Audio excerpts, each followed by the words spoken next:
This is Optimal Living Daily episode 2589, 7 Things I Learned About Life That I Learned from Surfing, Part 1, by Elana Miller of ZenPsychiatry.com.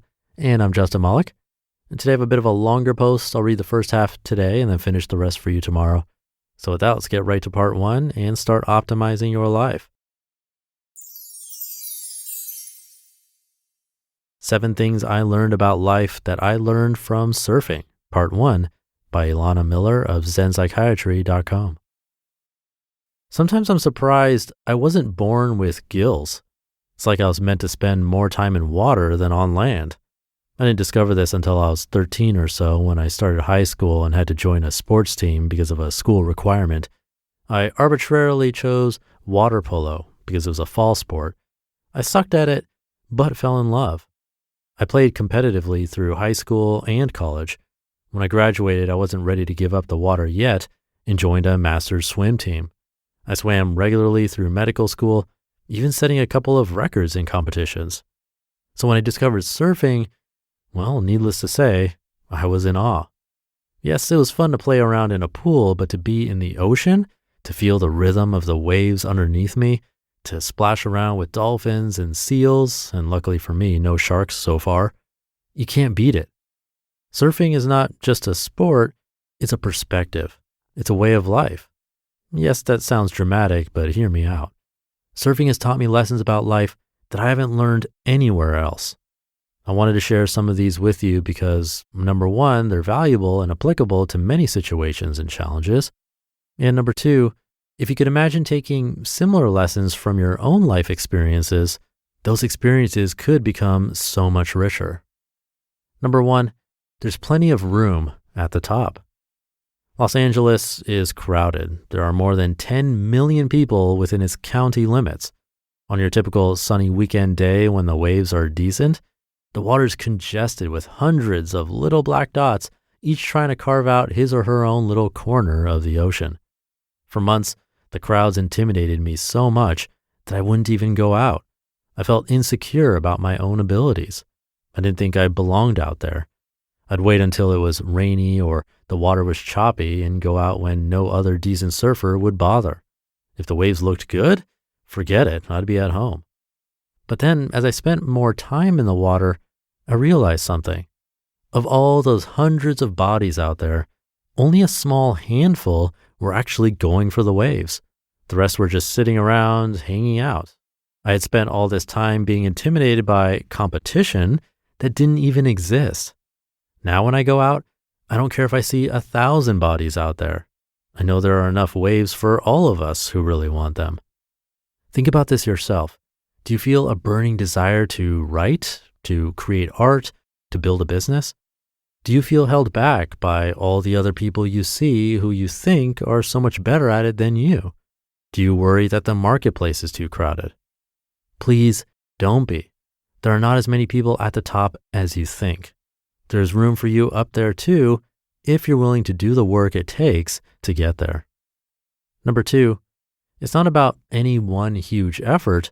It's about focused, consistent work over time. Have you ever heard the expression that to be a writer, you need butt in chair time? Well, the same is true for surfing. You need body in water time. My friend James Clear calls this your average daily speed.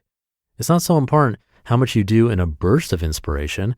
It's about how much you do day after day when you just want to give up and go home. For the entire first 6 months I surfed, I didn't catch a single wave. The next 6 months, I caught a few.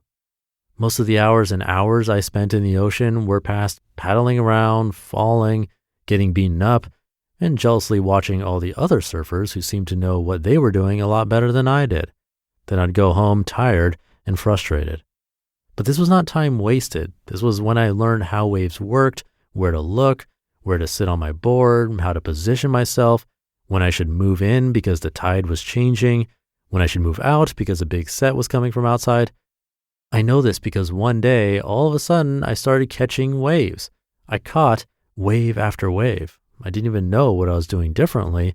I was just moving on instinct. I say all of a sudden facetiously because it never would have happened if I hadn't spent that first year in the water. Put in your time, the results will come. Number 3, bide your time and strike when the iron is hot. First, a little background on wave science. Waves don't just roll into the shore one after the other. They come in clusters or sets. Depending on the weather conditions, the ocean will typically be silent for a while, and then a set of 3 or 4 waves will roll in a few seconds apart. I can always tell the less experienced surfers because they go for the first wave in the set. Believe me, I understand the impulse. We've all been out there sitting around waiting for something exciting to happen. So when that first wave comes, bam, everyone runs after it in a mad dash. Not me. I watch and wait. I watch as everyone else rushes for the wave. A few catch it, but most don't. And all of those who didn't are now out of position when the second and third waves roll in, which are typically bigger and better formed than the first. That's when I make my move and get the wave all to myself.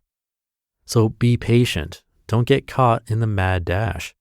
If everyone's running one way, check out to see what's in the other direction. Number 4, hear that on tomorrow's episode.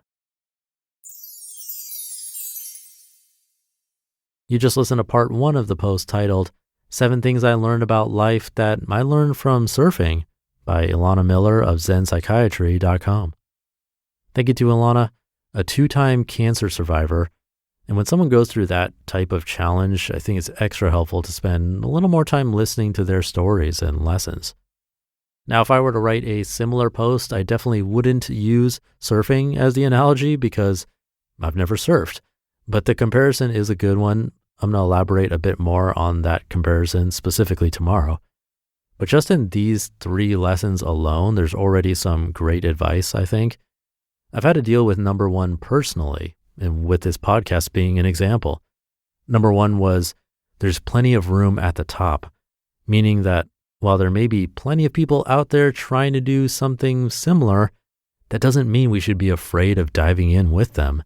It's easy to feel intimidated by others who are already beyond where we might ever get, but that shouldn't stop us from trying. And if I hadn't taken that first step, I wouldn't be thousands of episodes into this show. Along those lines, the one piece of advice I give in business is usually to be consistent, at least putting in a solid year, if not more, of consistent work and practice to learn the ins and outs of your field and the environment as much as possible, really, because without that consistency and time in the trenches, there's not enough knowledge to make the right decision of either putting on the brakes and possibly quitting or stepping on the gas. But that's just the first 2 lessons. We're going to hear a couple of more tomorrow. So for now, thank you for being here and listening every day, and I will see you tomorrow where we'll finish up this post and where your optimal life awaits.